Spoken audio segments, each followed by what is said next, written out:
क्या वास्तव में अमित शाह देश के गृह मंत्री रहने लायक नहीं है और बीजेपी के नेता सुब्रमण्यम स्वामी लगातार प्रधानमंत्री नरेंद्र मोदी और देश के गृह मंत्री अमित शाह पर लगातार निशाना क्यों साध रहे हैं? इन्हीं सभी सवालों के जवाब हम आगे पूरी वीडियो में खोजने की कोशिश करेंगे। नमस्कार, मेरा नाम है नवीन कुमार नंदन और आप देख रहे हैं इंडिया इंटरनेशनल न्यूज। सोचिए, जब से सांसदी चली गई है सुब्रमण्यम स्वामी की, तब से साफ बौखलाए हुए हैं।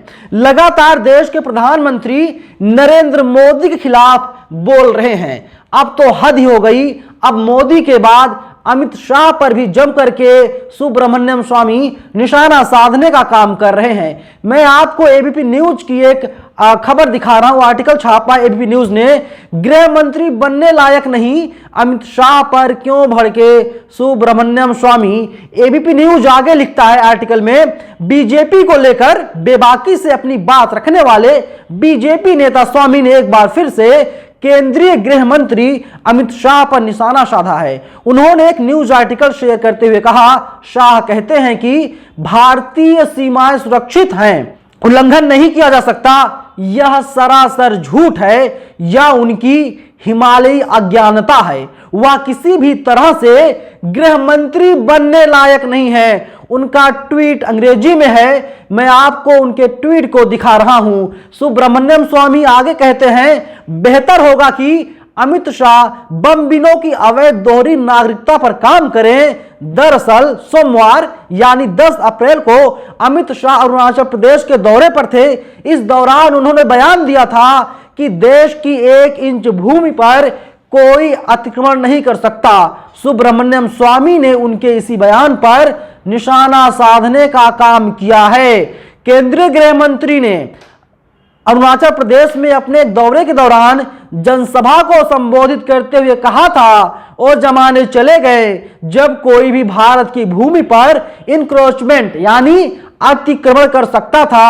आज देश की 1 इंच भूमि पर कोई अतिक्रमण नहीं कर सकता। उन्होंने थल सेना और भारत तिब्बत सीमा पुलिस की सराहना करते हुए कहा कि इन्हीं की वजह से कोई भी हमारी सीमा पर आंख उठा करके नहीं देख सकता है। सुब्रमण्यम स्वामी का बयान आया है। अब इसे किस नजरिए से देखा जाए, अपने में बड़ा सवाल यही है। लेकिन अगर इसी बयान को किसी कांग्रेस के नेता ने दिया होता या अपोजिशन के किसी पार्टी के नेता ने दिया होता, अब तक मानो देश में हंगामा खड़ा हो गया होता।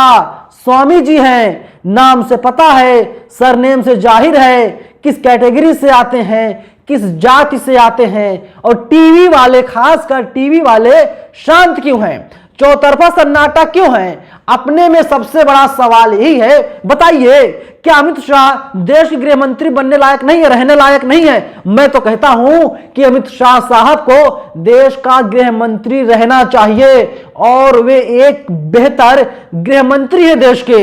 लेकिन बीजेपी के तमाम नेताओं को अब ऐसा लग रहा है अमित शाह को देश का गृह मंत्री रहना ही नहीं चाहिए। बताइए, भारतीय जनता पार्टी से ही अब आवाज उठने लगी है। पहले स्वामी साहब, सुब्रमण्यम स्वामी बीजेपी के सीनियर लीडर हैं, किस तरीके से नरेंद्र मोदी को टारगेट कर रहे थे, नरेंद्र मोदी पर निशाना साधने का काम कर रहे थे। लेकिन अब तो अमित शाह को भी नहीं छोड़ रहे हैं। अब आप सोचिए, ये छोड़ेंगे किसे? बीजेपी के तमाम लोग हैं, उन लोगों का साफ तौर पर कहना है, जो हमारे सूत्र हैं उनके जरिए हमने जानकारी इकट्ठा की, तो पता चला साहब पहले बंगले में रहते थे क्योंकि सांसद थे, और जब इनकी सांसदी चली गई इसके बाद इनसे बंगला खाली करवा लिया गया। तब से आग बबूला हैं, तब से एक एक विस्फोटक खुलासे कर रहे हैं, तब से एक भारतीय जनता पार्टी के तमाम जो नेता हैं उनके खिलाफ बयानबाजी कर रहे हैं। बताइए, एक बंगला चला गया, बयानबाजी करने लगे साहब। अपोजिशन के नेताओं को तो जेल में डाला जा रहा है, उनसे कई कई घंटों तक पूछताछ की जाती है, ईडी, सीबीआई के द्वारा, आईटी के द्वारा।